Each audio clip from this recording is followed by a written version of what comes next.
Good afternoon students. हमने कहानी start की थी दादी माँ। आज हम उस कहानी को आगे पढ़ेंगे जिसके लेखक है शिव प्रसाद सिंह। आप देखिए, इसमें दादी माँ के बारे में बताया जा रहा है। अब आगे देखिए, जब वो लेखक बीमार हुआ तो दादी माँ ने क्या क्या किया। फिर आगे लेखक ने लिखा है, दादी माँ को गवई गांव की 50 किस्म की दवाओं के नाम याद थे। गांव में कोई बीमार होता उसके पास पहुंचती। वहाँ भी वही काम, हाथ छूना, माथा छूना, पेट छूना, फिर भूत से लेकर मलेरिया, सरसाम, निमोनिया तक का अनुमान विश्वास के साथ सुनाती। महामारी और विषुचिका के दिनों में रोज सवेरे उठकर स्नान के बाद लवंग और गुड़ मिश्रित जलधार, गुग्गल और धूप, सफाई कोई उनसे सीख ले। दवा में देर होती, मिश्री या शहद खत्म हो जाता, चादर या गिलाफ नहीं बदले जाते तो वे जैसे पागल हो जाती।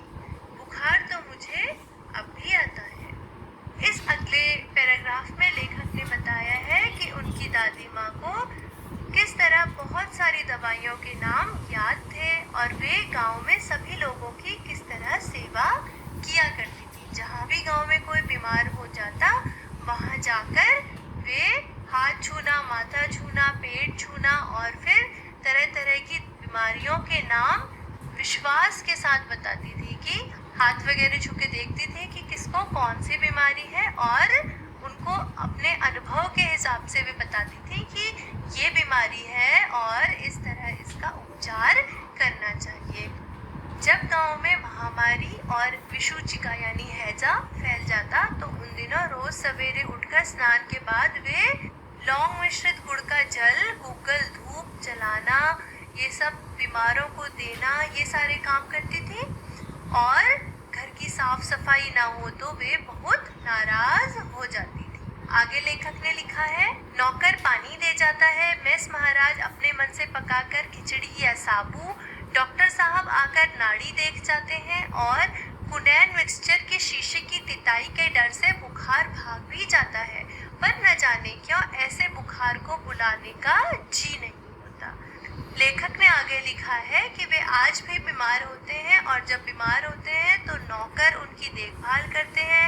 महाराज यानी भोजन पकाने वाले उनके लिए खिचड़ी या साबूदाना बनाते हैं। डॉक्टर साहब आके उन्हें दवाई देते हैं, लेकिन फिर भी उन्हें अब बुखार में या बीमारी में उतना आनंद नहीं आता जितना कि पहले आता था, जबकि उनकी दादी माँ उनकी देखभाल करती थी।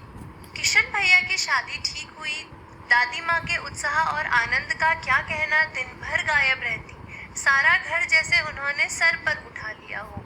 पड़ोसी ने आती, बहुत बुलाने पर दादी माँ आती, बहन बुरा न मानना, कार परोजन का घर ठहरा, एक काम अपने हाथ से न करूँ तो होने वाला नहीं।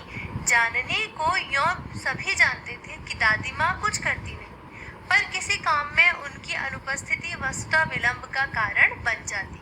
उन्हीं दिनों की बात है, एक दिन दोपहर को मैं घर लौटा। बाहरी निकसार में दादी माँ किसी पर बिगड़ रही थी। देखा, पास के कोने में दुबकी रामी की चाची खड़ी है। इसके बाद लेखक ने बताया है कि जब उनके भाई की शादी हुई तो दादी माँ के उत्साह और आनंद का कोई ठिकाना नहीं था। वे दिन भर घर के सारे कामों में लगी रहती। सारा घर उन्होंने अपने सर पर उठा रखा था, अर्थात वे घर के कामों में बहुत ही ज्यादा व्यस्त रहती थी। आस पड़ोस के लोग मिलने आते तो उनसे मिलती और यही बताती कि अब जब वे एक भी काम नहीं करती हैं तो कोई काम नहीं होता। सभी लोग ये जानते थे कि दादी माँ से काम तो कुछ हो नहीं सकता क्योंकि उनकी आयु इतनी अधिक है, लेकिन फिर भी वे हर काम में स्वयं की उपस्थिति चाहती थी, इसलिए हर काम दादी माँ की अनुपस्थिति में होता ही नहीं था। फिर उन्होंने आगे एक दादी माँ से संबंधित घटना के बारे में बताया है कि एक दिन वे किसी को डांट रही थी और वे कौन थी? रामी की चाची थी।